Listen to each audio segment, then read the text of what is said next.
Welcome to the Nurtured Nerds Epic Podcast Come join us and get cuddly, get gaming, get nerdy, and and get get nurtured. Yes. Yay. Yay, here we are again.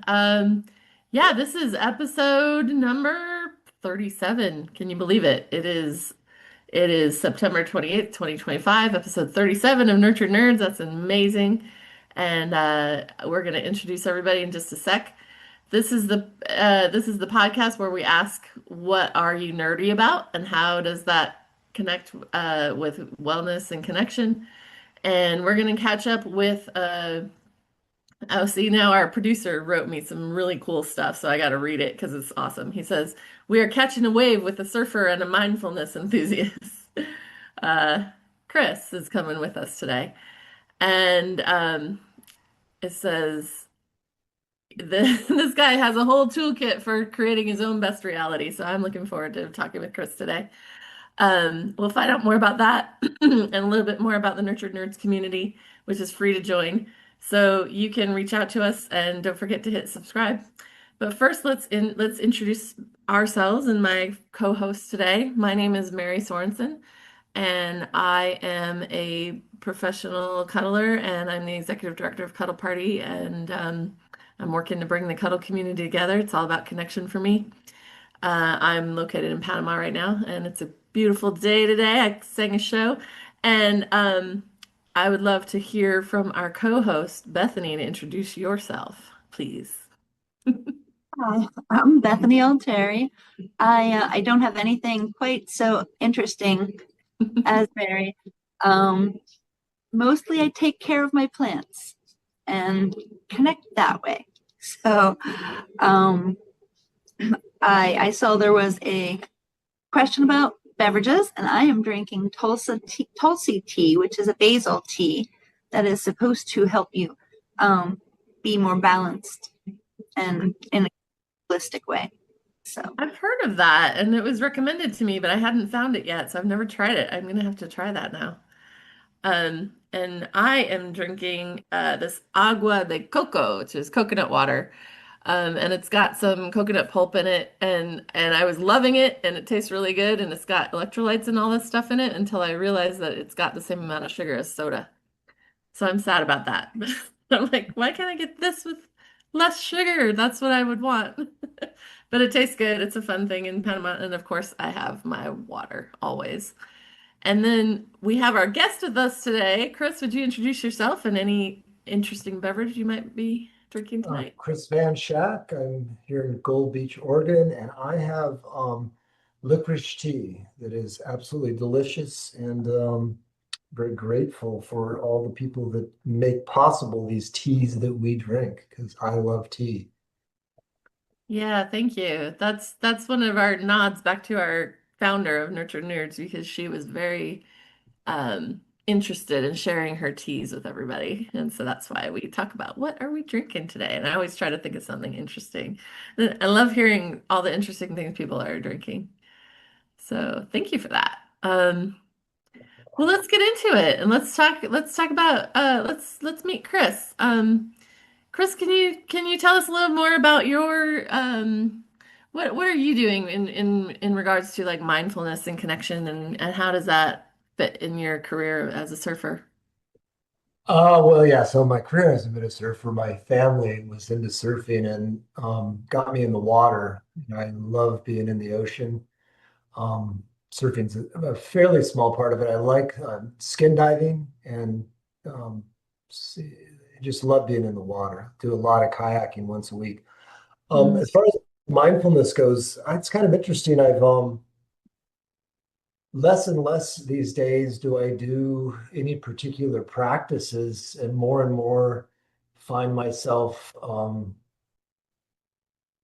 living the the practice. So Qigong is something I mhm, do still do and practice yoga as well. But I do find like during the day, the movements from those practices or the type of presence that you have during those practices is more a part of my daily life.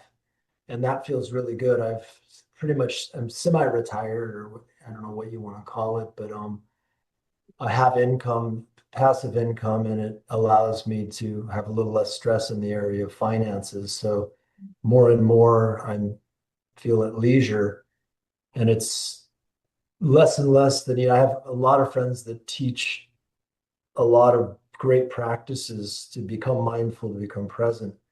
And I think there's kind of a progress in life, and I feel like I'm to the point where it's more a part of my life than it's not, just being mindful. And I feel very grateful to be at that point. That's amazing. Yeah, I try to practice that too. That's my tattoo actually. So it says now to kind of remind me of like what, be mindful and appreciate what's going on right now, right? I'm really high energy though, so often it will look like to other people that the difference between anxious and alive is a very interesting uh, Mhm. place. And my sense is that when you're with other humans, life becomes more complicated, trying to communicate, trying to be on the same page. And so you could have anxiety start to become present. And so the mindfulness practice, or just presence practice, seems to be looking at those stories, looking at what you're telling yourself or what the shared stories are, in order to have that aliveness be there without so much anxiety. It's always good to have a little anxiety to be able to, like, okay, things are going to change. Everything's going to change in the next second. But at least in this second, I'm feeling that aliveness. And then when it starts to disappear, and I think that's what I really love about the work you're doing, and the time I spend with Bethany, and is that we get a chance to be playful together, to be loving, where we're connecting, and there's consent around it. There's this, hey, we're going to talk about, if there's a difficulty, we're going to talk about it, because Mhm. that goes out the window. You go shopping and you got a difficulty, like nobody's agreed to spend any time working it out. So Yeah. yeah, so Mhm. that's my mindfulness has become a realization that it's about working things out. And if we're on a different page, and people, I still haven't figured out, like most people don't want to work it out. And I don't want to necessarily spend the time to work it out. I just want things the way I want them. And I'm still working on, okay, when am I gonna let go of that one? And I don't know that we do. In life, we have this chance to go surfing, this chance to do all sorts of fun stuff. And when we have that goal taking precedence over connection, that's where the difficulty comes, Mhm. is I want to go surfing, get out of my way. And it's pretty funny because you want to go surfing to have fun, and in the ride to get there, I'm generally like upset because someone's going too slow. Slow you down from having fun. Yeah, so I'm not having fun on the way there or on the way back. I'm just going someplace so I can have fun there. Mm. Learning to have fun on the way there and on the way back is the practice I'm still working on. That's profound. Mhm. And of course, surfing's easy because there's a wave, and you get to ride the wave and have this exhilarated feeling, but you're not having to, blame the wave, or there's no having to do much there. So being in nature often feels much, much kinder and more beneficial and uplifting, rather than being in a group of people that don't speak the same language or something. Mm. But your work, the work that you do, is exactly to allow people to be in a group of people and figure out how to navigate that and get your needs met, to feel like you can be on that wave without crashing. Right.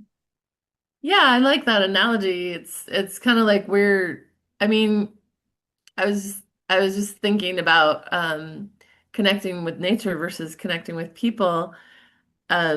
connecting with nature is we observe what's there and we place ourselves in a place we want to be and enjoy, right? And if you're not and if you don't want to be on the wave, don't go on the wave, right?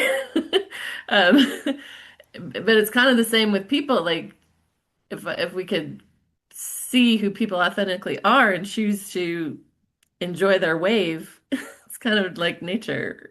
That's not a question, but anyway. I was thinking that too because Bethany said you take care of plants. So I'd like to hear um what you guys think about connecting with nature versus people. Um, I think it's a lot of times much easier to connect with nature than people. And we forget people are nature, but Mhm. it's easier, I guess, to connect with something that doesn't talk back so loud.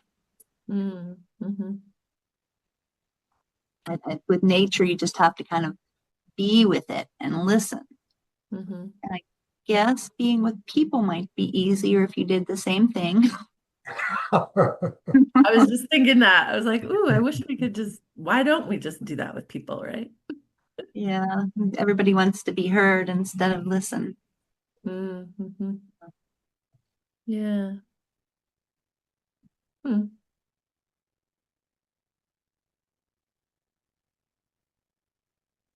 Bethany, do you have a question?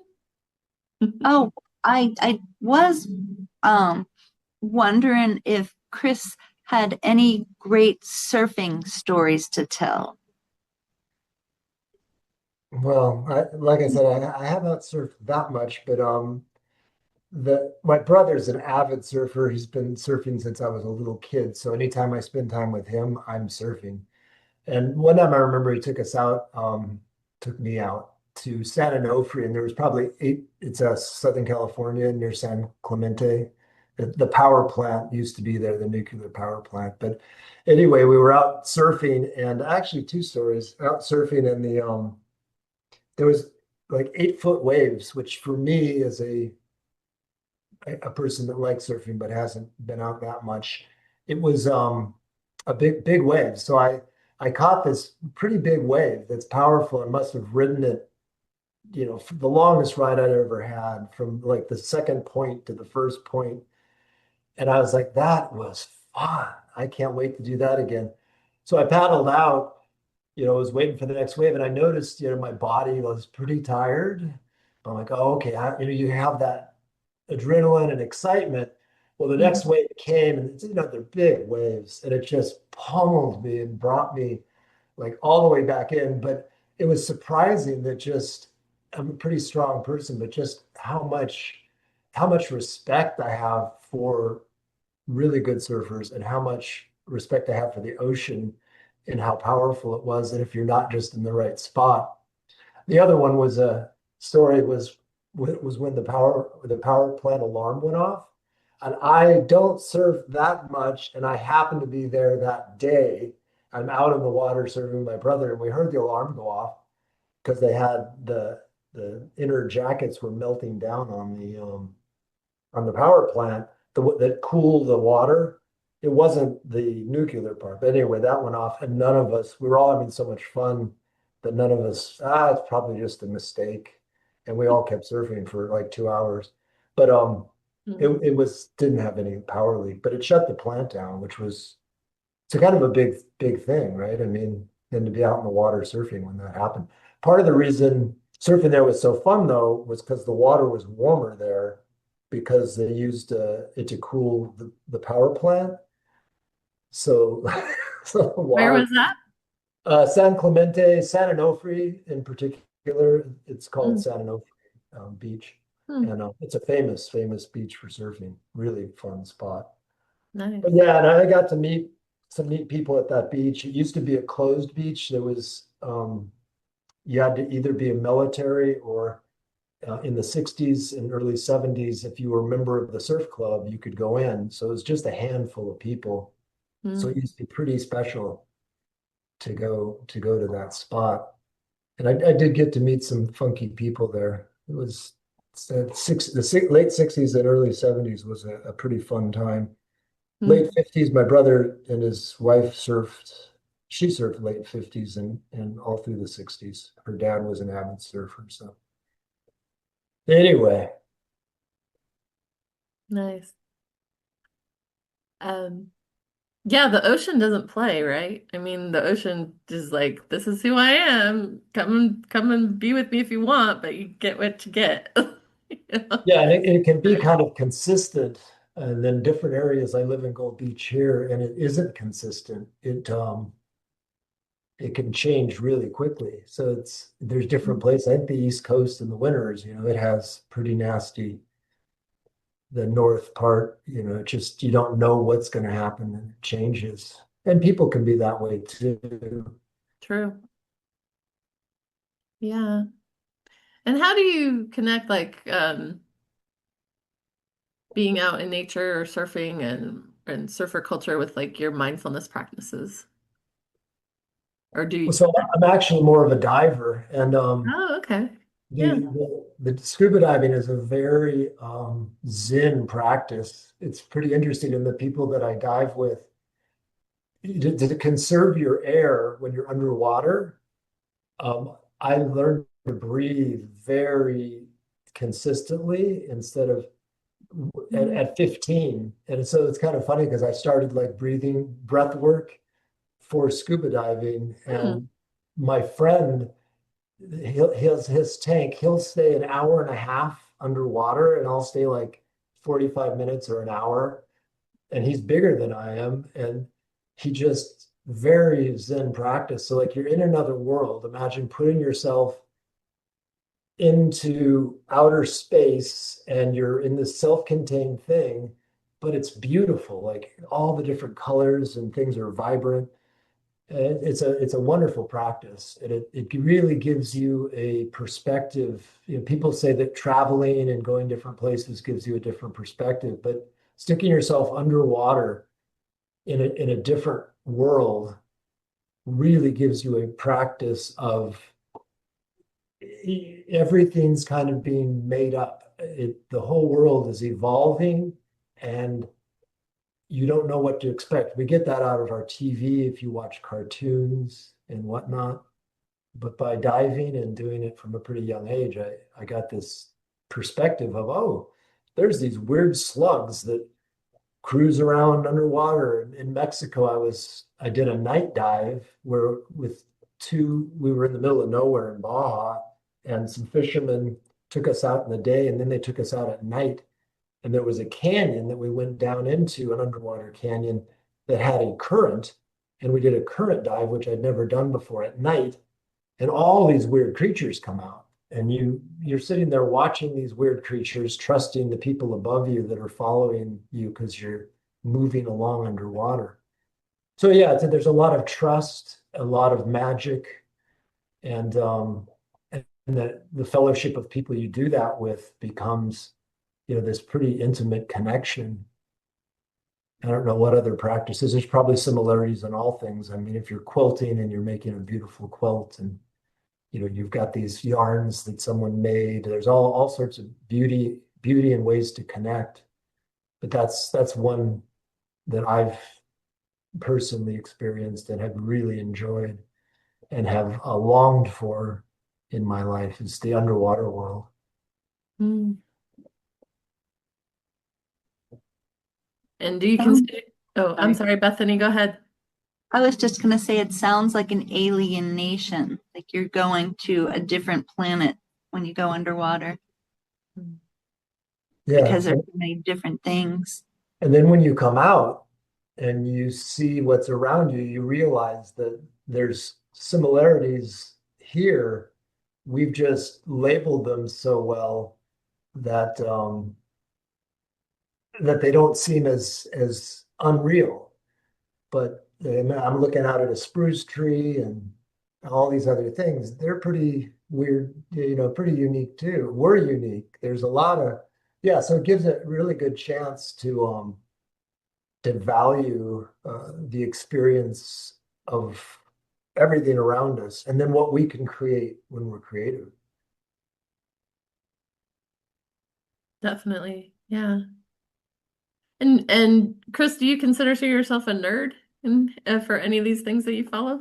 Yeah, well, I thought about being more of the caveman would be a description, but when you think about how much, yeah, I really am over the top when it comes to trying to understand the human experience. And it definitely, if nerd means that you're pushing yourself into a area that maybe separates you from the norm and kind of makes you not an outcast, but yeah, probably a nerd when it comes to, and I'm not sure what you'd call it. It's really trying to understand the human experience and what a human animal is, which Hmm. sounds like something that should be the norm, right? Yeah. But I don't think we spend a lot of time. Um, I think philosophies tried to understand thought, but, and I don't know, when you go to the doctor, they don't spend any time or even in school really holding a mirror up to you and going like, okay, you're a human and humans are this weird thing. Like that's a tree, but this is what we're like. Hmm. So yeah, I think it has it made me a bit nerdy through life. And but I don't know what club to belong to. Well, you can just make your own club. Yeah. Well, Uh, I feel very much a part of this club. Yeah, so Nurtured Nerds has been a great club to hang out in. It really uh, has. I've really loved it. that's fantastic to hear. I love hearing that. Yeah.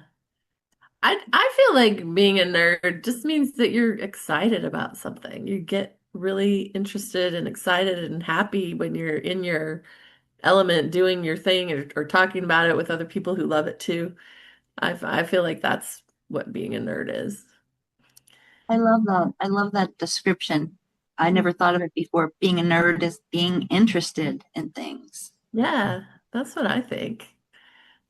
Like just losing your inhibitions of like I could talk about this all day because I'm a nerd for communication and connection. So that's why I'm here. Yeah, I Uh, guess I'm a nerd for plants. That's awesome. Yeah, I love it. Um, let's see, Chris, I hear that you also have you said a little bit about I'm gonna say it wrong, Qigong. Can you tell us a little more about that and how that fits in with connecting to the world at large and everything?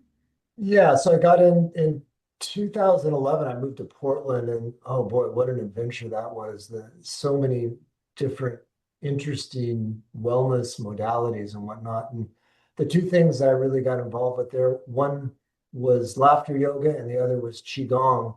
And a wonderful man that I met there and spent quite a bit of time um, him teaching myself and some others. So yeah, some real simple practices that again I go back to my caveman kind of thing. I don't really like to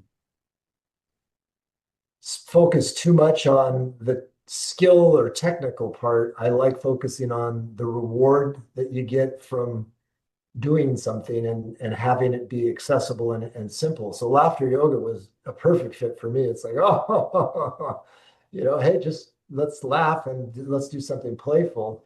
And then the Qigong added this a movement. And in laughter yoga, the place that I was doing Hawthorne Wellness or Hawthorne Laughter Club at the Hawthorne Wellness Center, um, they added some Tai Chi. So that was part of that already. Just some of the movements to be able to kind of ground yourself after doing some laughter exercises. So I expanded, I created this thing called soul play, where it's a mixture of Qigong, laughter yoga, and then a little bit of compassionate noticing, maybe at the end where we spend time just kind of not really meditating, but contemplating, and then you verbally share in a short sentence, whatever it is, a few words, what you're experiencing. So yeah, the qigong is pretty simple movements. I mean, just breathing in as you open your hands up, breathing out as you put them back together. Mhm. very simple movements. And then I like putting music to it. So one of my favorites is turning Janis Joplin's Loneliness on. Mhm. So you're doing Qigong and it's Mhm. potentially triggering those human feelings of us wanting to connect and what loneliness feels like and allowing that to kind of, I don't know, imbibe or connect with Janice as she shares in her way, that amazing way of vibrating the sound of loneliness in your body. And it kind of for me just relaxes me into accepting that I'm this animal that wants to connect. And that's just a natural part of who I am. And I'm also alive and I'm just fine doing my Qigong. Mhm. And then the laughter part is I found that the chemicals that are produced by laughter really changes my ability to be present in a positive way with other people. It's sort of like part of us is a chemical being, and if our chemistry is balanced, at one point I kind of thought we had to do like mind or brain maintenance. What would the word be? Like when you brush your teeth, Yeah. maybe you need to do something with your brain. So laughter yoga kind of does that, like hygiene for the brain, Mhm. hygiene for the nervous system. So adding that, and if I'm at a point where it doesn't take much, Mhm. just a little bit. So yeah, that's the practices that I enjoy, and I think people do them all the time. I watch people, Mhm.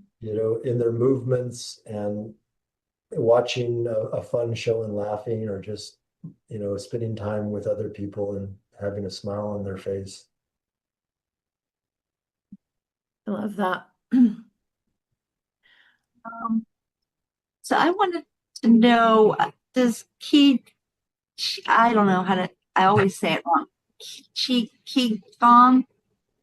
Qigong? You could say it any way you want, but chi, I think, is the word for energy and vitality. So chi, chi. Qigong. I was wondering, I've heard that you do contact improv, and I've never heard of that. I don't know what that is, but sounds like it might connect a little bit with Qigong, or am I completely off base? Well, what's weird is, so I would describe that qigong as, if you so improv dance is something that I love to do, and that's just a movement like free flow. So modern dance, back in the dance world, back in the time when modern dance came out, it was they started doing more free form kind of movements, and you can have music on, you could be doing a play and someone's moving to show the emotion of whatever it is. So I started out my first dance. I'm trying to remember what they called it. It wasn't modern dance. It'll come to me. But the so I started learning to move my body to how my body wanted to interact with the music, with the sound. And when you get really good at that, you can do it with other people. And so I enjoy contact improv, but it is a lot comes up because there's sensuality involved. And if you do it in a room where you don't even know the people, like there's no consent, there's no communication, it gets really weird. But contact improv is actually really difficult because if you're doing for me, these abstract dance moves, and then you have another person, you can fall over, you can get hurt, you can have all sorts of things. If you're going slow, and if you're laying on the floor and kind of just moving with them, then it's a little safer. But it's a beautiful thing, and I've done it. Probably the most beautiful time I was in Sausalito, north of San Francisco, and I was in the prime of my dance age, and there was another man there, and the whole of 30 or 40 people moved off the floor and watched us dance together for like 5 minutes. I don't know how long it was, Mhm. and it was just incredibly sensual connection that was beyond, because it was so expressive and so vital. And I wasn't even trying to do it, right? I was just with someone else, enjoying both touch and artistic movement at the same time. But it's not easy to, for me. And as far as the sensuality part, it'd be interesting to get more into it now, because there's so much of a sexual connotation to it, from a male perspective, being dancing with a female, and then dancing with a male is a whole nother, part of it. And it would be nice to be able to have that come out and not be part of it. But that's a Mhm. part that I'd love from both of you. I mean, to understand more of how that plays a role in connection and how to navigate around, the sensuality, and that's something I'm still working on. Yeah, I think there are so many different ways to do connection, and the I would say like the primary way that we're promoting in the cuddle world is to talk and have consent ahead of time and negotiate. But that's not the only way, right? Like you said, for the contact improv, you're doing that in with body language. Like if your partner is uncomfortable, you're gonna back off. You're gonna do something else that feels like it's in the flow, right? Yeah, but that's the thing, is that comfortability level. Mhm. It was really there in the moment with that one guy, Yeah. but I've noticed that that comfortability level, it's a work in progress, and if you don't have Hmm. it, you don't have it. And I Yeah. didn't mention that. So qigong, to add qigong to it, um, what I noticed was that rock and roll, when I started to do the improv, went back and did a static dance, which is kind of improv dance. Hmm. But I noticed I was doing my Qigong moves, the movements I've learned in Qigong.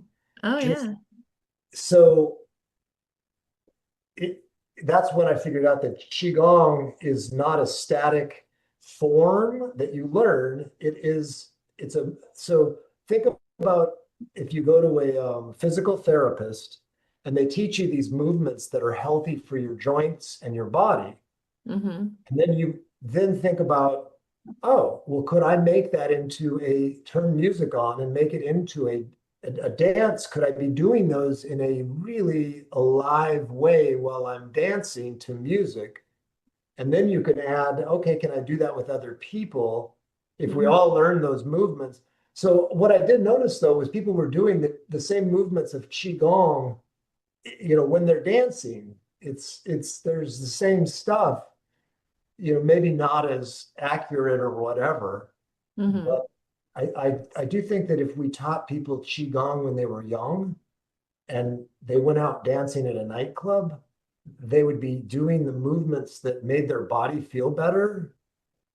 And it would be very interesting, much more holistic, even with a few beers, whatever, I don't care. But Yeah. yeah, so it really fits in, and it fits in with the aesthetic dance too. It's because it's free Hmm. form, so you can do whatever. There's no routine.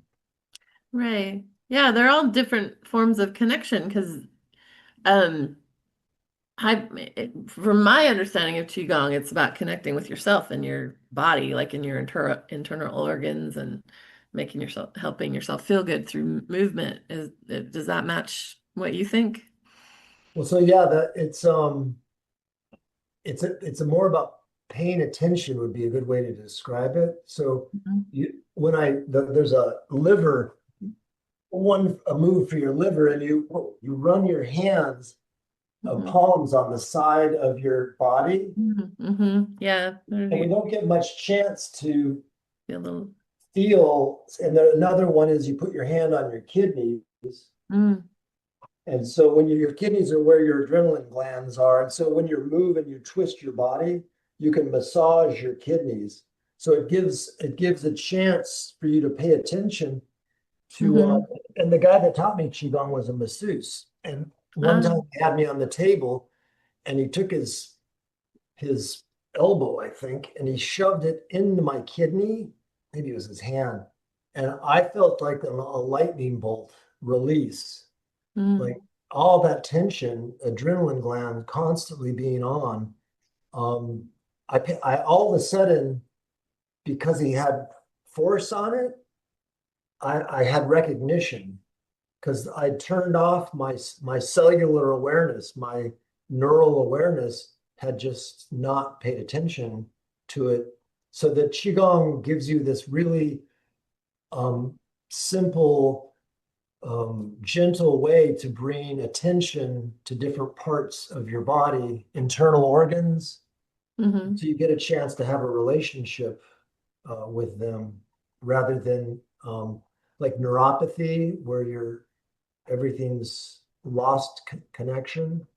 So yeah, Hmm. it gives a chance to have with your organs, with your whole body. Yeah, connecting more with your physical self. And that's what rock and roll dancing, that's what's happening out in the dance floor, That's true. you're not just loosening up, you're actually feeling your body and probably, I don't know, smoking pot, doing other stuff, relaxing the mind and maybe getting more chance to pay attention to something else. Hmm. Yeah, Unfortunately, it also shuts down, when you're alcohol and other drugs, they do shut down other awarenesses yeah. Mm. potentially, I don't know. But yeah, potentially. You just yeah, everybody has to make that choice themselves, I guess. I would like to go back to something you were talking about a minute ago, laughter yoga. Because I do some laughter practice sometimes in some of my online events, especially to help folks like connect to themselves and their body and just kind of let go. Are you a facilitator or are you a participant or both? So yeah, I became a laughter yoga leader in I think Okay. it was in 11, and then I got my laughter actually laughter yoga and laughter wellness. There's two different associations out there. So I became a teacher, a laughter yoga teacher, and a laughter wellness teacher shortly after that. And I've helped put on a number of laughter wellness conferences, and then spoke at the a big laughter conference in Chicago once about neurology and Hmm. uh, psychological, developmental psychology, trying to explain the importance of laughter in our nervous system to people. And Mm-hmm. yeah, it's all pretty obvious stuff, but it's really hard to. I talked to doctors in Portland. I tried to get a lot of places to start using laughter in their programs. And I was Hmm. kind of laughed at and laughed out. I But know. but then 5 years later, I saw on like Kaiser's, my business was Laughing to Thrive. And I Mm. saw on Kaiser, they had like Thrive, and they had all the ways to thrive listed, and laughter was like high on the list. So it's out there, and something that's cheap and easy catches on. So Yeah, I mean, I think I love that it is catching on and I'm sad that it's not catching on faster because it is I mean, it's cheap and easy, there's no downside and it has so many benefits. You know, even just in 30 seconds you can help change your mood if you want to and yeah, I'm excited about that. I want to learn more about that. It's on my list. So, yeah. Is there like a little laughter exercise you can take us through like for 30 seconds or something? yeah, well, I love the Or Tarzan meets Jane. I grew up in Tarzana, California. So if you take your hands and you can beat your chest, and it's Mm. totally politically incorrect. So take a deep, take a deep breath. You say ho ho ha ha ha, and then Jane says ooh la ooh la la, and then a lightning bolt hits, and we change roles. So you take a deep breath, and this time it's oh ha ha ha ha. Ooh la, Wow. ooh la la. Nice. And then of course the chimp shows up.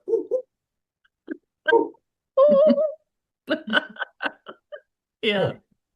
That's what I do for my grace before I eat dinner. And I, Oh, I love sweet. doing it in restaurants because everybody else always just like freaks out because they don't want to do it. Mhm. It lightens up the mood. Yeah, always, right? That's great. Nice. So, we're also, of course, we're cuddlers. So, what's your experience with the cuddle community? Do you want to share any of that? Well, I got a lot of pressure from Bruce Cantwell to hit up an event, and it took me a couple of years, but I went to one of Grace's events in Southern California. It was probably 6 months ago, maybe more.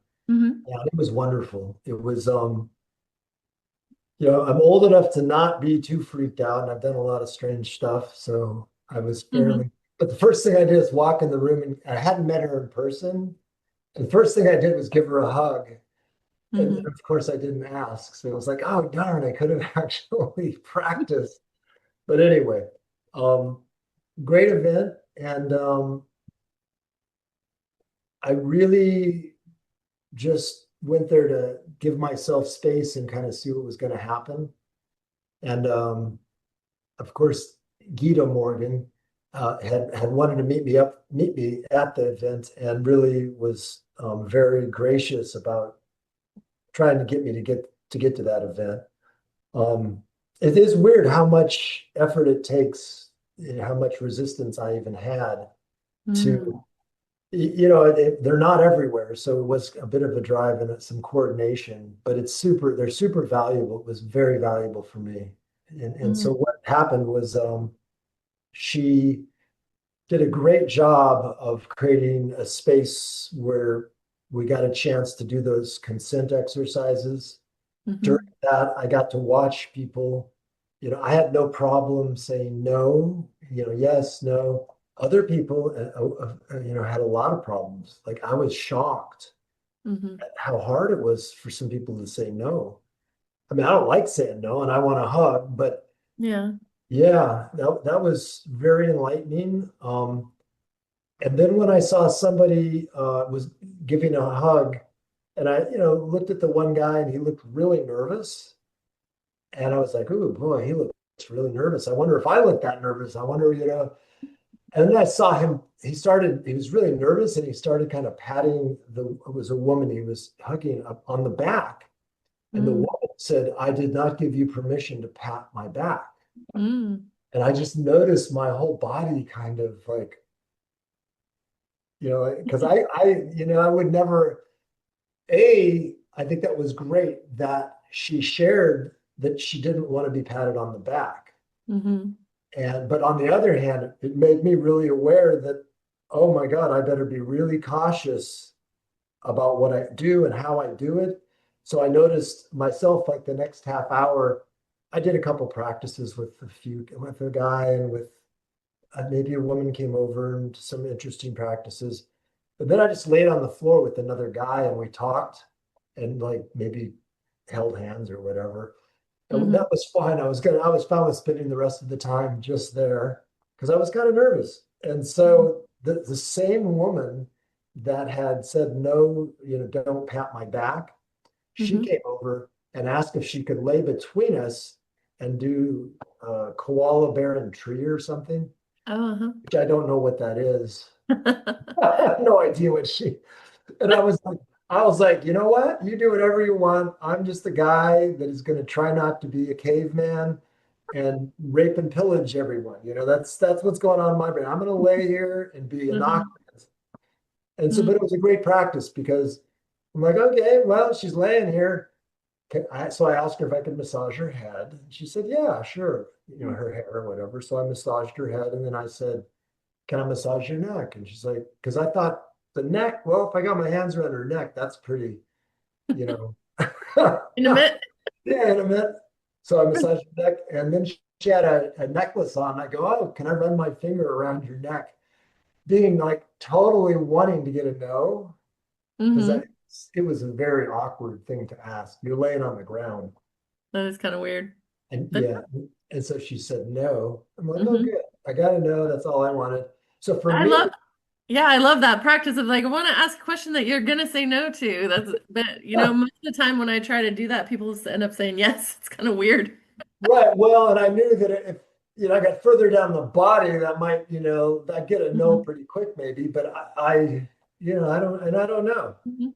So yeah, it was a good practice. I live in a small community, and if we're gonna have it here, I'm pretty much probably gonna be the person leading it if we're gonna Mm. do, something here. But Mm. yeah, that was my experience. It was top notch and really loved it. It was interesting because that woman came over to me afterwards. It's like, oh wow, that was great. I really, and I'm in my car. It's loaded and ready to go to Oregon. Like I parked in the parking lot with a cooler and so I was never going to see the people again, kind of. So Mhm. it was a little weird Mm. because they had enjoyed it so much, and I'm usually the other way around. I'm the one that enjoys it and want to spend more time with people. But I Mhm. came there knowing that that was going to be a wonderful time together, and then I was going to disappear into the. Yeah. So yeah, that was my experience, and Nice. it's very short, and I'd love to have more. Mhm. And I'm interested in Bethany. Have you gone? I don't know how much you've gotten to participate in. Oh, and I've gone to a few cuddle events and I have enjoyed them. Um, I learned a lot from those consent exercises and like the yes no exercises. Mhm. I had a lot of trouble with. I had a lot of trouble with saying no, and like I had a lot of things came up for me, and I didn't really touch people that much, but I connected a lot, and I learned a lot, and I really enjoyed it. So I noticed I was very much I mean when I felt comfortable with this other man and I was not going to be trying to put myself out there simply because I felt um I'm older. I was probably one of the older of the people there, and I felt like it's good to go slow is what I felt. Like there's no and being there for a short time, if I was going to get to know the people better, then it could grow. That's kind of how I was feeling.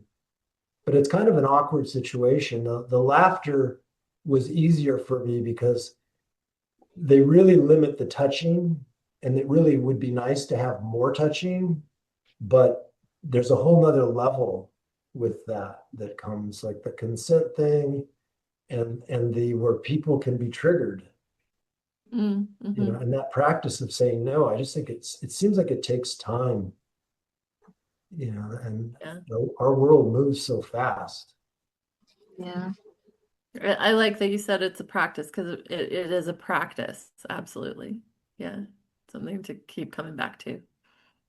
Yeah. Well, it sounds like you have developed a lot of different ways to connect with yourself, with your body, with the nature, with other people, and yeah. What would be the thing you'd want to say to people who are like, I need more connection in their life? What would be like your takeaway message? Well, I mean, I think the very foundation is the stories we're telling ourselves. I went to a man that was the editor for I'm God, my brain's like Teflon. The guy that used to do the stories and myth, Joseph Campbell, and Mm. the power of myth, kind Mm. of. So we all have personal stories, and to see that they're a myth too, so to have like beginner's mind in everything we do with our connection, to be vulnerable, to find ways that we can feel comfortable being vulnerable, find places maybe, because that's where you're going to be able to, when people can see who you are, is when you can connect. And so if we're not feeling safe to be who we are, it's going to be very hard for people to see the value. There's a five for this book that I read, or is a book on tape on managing from the heart. There was five things, um, principles. So see me and understand me. Don't make me wrong. Tell me your truth with compassion. Recognize my loving kindness. See the potential for greatness within me. I think seeing the potential for greatness in others is really on the low these days. I think when we're competitive, we all want we don't look around to see the greatness in everyone else. We're trying to boost ourselves. I Mm, think if you want to connect, for me, this is a time where I'd like to see the greatness in others, see the potential for greatness in hmm. others, and then foster that possibility. It's a hard thing to do when you're feeling depressed and lonely yourself. Hmm. It's like the other end of the stick, but it is those five principles have helped me a lot slowly Yeah. practicing. Yeah, that just hit me when you said that. I'm remembering a movie that was based in India, and I forget if it was Hindu or Muslim or whatever, but one of the things that they do is um they say, I see God in you. And that's Right. also kind of next to like I can see the divine in you, right? It's kind of the same thing of like I see the higher potential of you, the greatness in you as a human being. And if we could do that with other people, like in our daily practice, how would that elevate the world? And that's how we connect. Hmm. That's I'm very busy trying to show people the greatness in me to connect. I've been doing that my whole life, Hmm. and it's the way you connect is by flipping that one around. I think great people elevate other people. They don't elevate themselves. They elevate the people around them. That's And I think when when you feel competent yourself, not Mhm. just confident, when you feel like you have the competence to be able to show up and get your needs met, be well, that's where you can come from that place to support others. But Mhm. because you can't support others if you're not feeling well. Right. So Yeah, yeah, it's exactly. a connection's a tough thing because you're depressed without it, but it's hard to connect if you're not feeling whole. So Absolutely. Yeah. And the first thing we have to do is be connected with ourselves too. So it's very important. Yeah. and that's where your attention is. Hmm. Yeah. Well, Chris, this has been wonderful. How can people find you if they want to look you up? Is that something you're open to? Yeah, I suppose on Facebook. Um, Hmm. I don't think my name's pretty. There's only one other Chris Van Schaack. Okay. Yeah. Look you up on Facebook if people want to find you. Um, yeah, and I think we're gonna uh how are you feeling after being with us today? Great. You guys are Yeah. wonderful. Yeah, Great thank presence. you. Nice. Um, so yeah, I think we need to wrap it up here pretty quickly. I did want to like do our cuddle of the episode though, and I wanted to just talk about your koala pose that you mentioned. And I wish our Alyssa was here with her monkeys that we could pose. But but the koala pose as I know it is actually like my favorite pose. And I kind of think of like your arm as like a tree branch and you're a tree. And a koala, they hang on the tree. They kind of just hug on the tree. So you could put your head on somebody's shoulder here, or you could have your head like all the way out your arm too. So it's kind of can be a nice pose, like if you want to talk, like if somebody's head was here and I could talk with them, and we could still have our arms kind of on our bodies. And then your legs can be engaged or not too. So it's really like a very adjustable pose of how close or how far away you want to be. Yeah, and I love it both ways. Like I like to lay on someone's shoulder and I like someone to lay on my shoulder. And plus it's really nice to have people on both sides. I'm like, I have two shoulders. So that's what we Yeah. did. It was wonderful. Yeah, so that's what some people call the koala pose. So that could be our pose of the episode. Thank you so much, Mary. Yeah. So let me do the promos and we're just about done. But whoever is watching us today, please reach out and join our community. We have events. That's where I met these guys. Nurture Nerds, they have hangouts. You can see our website at nurturednerds.com. You can look us up on Facebook to find out when the events are for Nerd Break. You can send an email to nurturednerdsnewbies@gmail.com or nurturednerds@gmail.com. Yeah, it's free to join our community. Come listen to our podcasts and listen and do our events, nerd hangouts. Bethany, how are you doing? Doing well. I have really enjoyed connecting with both of you and learning about Qigong and the dance improv too. Mhm. That was really interesting. So I'm gonna and laughter yoga. I am going to be looking up all of those. So I think that's really nice. Um, so that's about it. Any last words you guys have? Great to see you, Bethany. Yeah, good. Yeah, I'm feeling energized. Are we feeling nurtured? Definitely. Anybody would like a hug to close out with? I will offer one. Yeah, yes. We have, Yes. Yeah. Yes. like, I need some consent. There you go. All right. Thanks, you guys. Thanks for being with us for the podcast today, and we will see you again, I hope. Bye. Three, two, one. Woo. Bye. Very good. Very good. Yeah, thank you.